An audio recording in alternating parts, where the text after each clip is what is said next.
રાજકોટ ચોટીલા લીંબડી વચ્ચે ગમખ્વાર અકસ્માત, ડામરના ટેન્કર અને 2 બસો વચ્ચે અકસ્માત.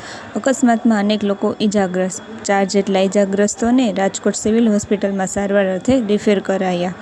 અન્ય ઇજાગ્રસ્તોને સુરેન્દ્રનગર અને ચોટીલા સિવિલ હોસ્પિટલ ખાતે લઈ જવામાં આવ્યા. આ ઘટનામાં અત્યાર સુધીમાં 4 જેટલા લોકોનો મોતનો આંકડો સામે આવ્યો છે. રાજકોટ રિફેર કરાયેલ ઇજાગ્રસ્તનું નિવેદન.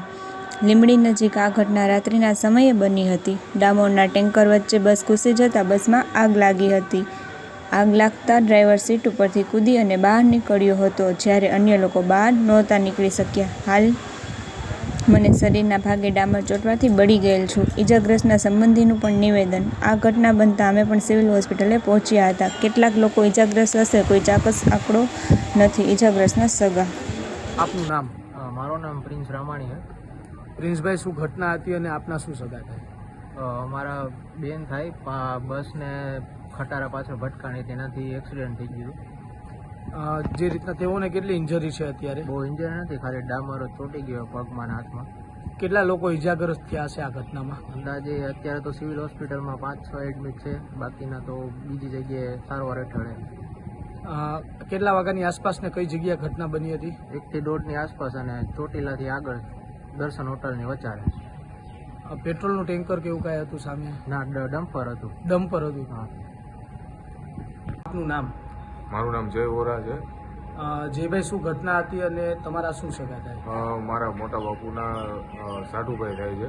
એટલે અમને રાત્રે 2-2:30 વાગે ફોન આવ્યો પપ્પા ઉપર કે આવી રીતના બનાવ બન્યો, સિવિલમાં તમે જાઓ. શું બનાવ હતો? એ ચોટીલા આગળ ડામરનું ભરેલું ટેન્કર હતું, એની પાછળ બસ ઘૂસી ગયેલી. પેટ્રોલનું ટેન્કર હતું? હા, પેટ્રોલનું ખબર નથી બહુ, પણ ડામરનું કંઈક હતું.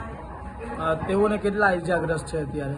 પગમાં થોડુંક ઇન્જરી જેવું થયું છે, બાકી બળેલું છે. તો એટલે સોરી, આપણે ડામર થોડોક લાગી ગયો છે તો બળી ગયું છે શરીર.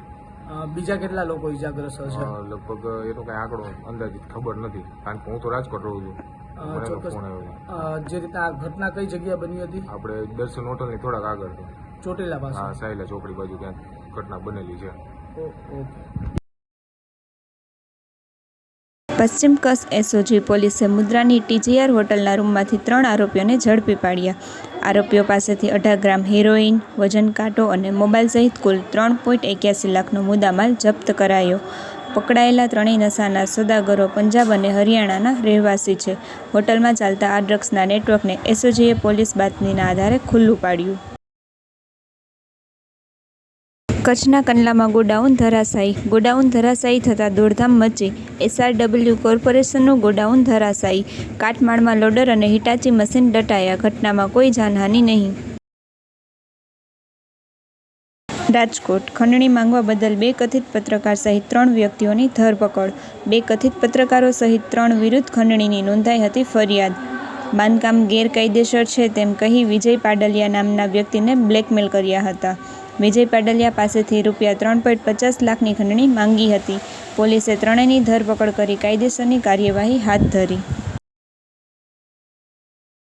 રાજકોટ વર્ષ 2007માં થયેલી ભાવેશ રાજપૂતની હત્યાનો ફરાર આરોપી કિસાન નેપાળી 19 વર્ષ બાદ ઝડપાયો. રાજકોટ ક્રાઇમ બ્રાન્ચે બાતમીના આધારે મુંબઈમાં છુપાયેલા કિશન નેપાળીને દબોચી લીધો. આ હત્યા પાછળ પ્રેમ પ્રકરણ જવાબદાર હતું, જેમાં પ્રેમિકા મંજુલાએ 3 નેપાળી શખ્સો સાથે મળી હત્યા કરી હતી. ગંજ વિસ્તારમાં પાર્ક કરેલી કારમાં લાગેલી આગ કાબૂમાં. 4 મિત્રો કાર પાર્ક કરી સેવ ઉસળ ખાવા બેઠા હતા, તે દરમિયાન લાગી આગ. સેવ ઉસળની લારી પાસે કારમાં એકાએક આગ લાગતા નાસ્તો કરવા આવેલા લોકોમાં ફેલાયો ગભરાહટ.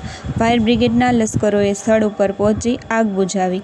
આગ કાબૂમાં આવે તે પહેલા કાર થઈ ખાખ. અસહ્ય ગરમીના કારણે આગ લાગી હોવાનું પ્રાથમિક અનુમાન. ઘટનામાં કોઈ જાનહાનિ નહીં. વિસ્તારમાં ચકચાર. સુરત મનપાના અધિકારીઓ હવે વ્યક્તિગત ગાડીઓને બદલે એક જ કારમાં 4 લોકો મુસાફરી કરશે.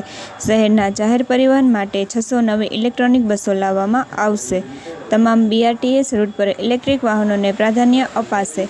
ડોર ટુ ડોર કચરો ઉપાડતી ગાડીઓમાં હવે ઇલેક્ટ્રિક વાહનોની પસંદગી થશે. આનાથી ઇંધણના કરોડો રૂપિયા બચશે અને પ્રદૂષણમાં ઘટાડો થશે. ભુજ તાલુકાના ખાવડામાં ઇંધણની અછત. પેટ્રોલ પંપ પર વાહનોની લાંબી લાઈનો લાગી. ટ્રક અને ટેન્કરોની લાંબી લાઈનો જોવા મળી. ડીઝલની અછતથી વાહન ચાલકો પરેશાન. ખાવડા પંથકમાં 4 થી 5 પેટ્રોલ પંપ કાર્યરત. ડીઝલના અપૂરતા જથ્થાથી ધંધા રોજગારને માઠી અસર.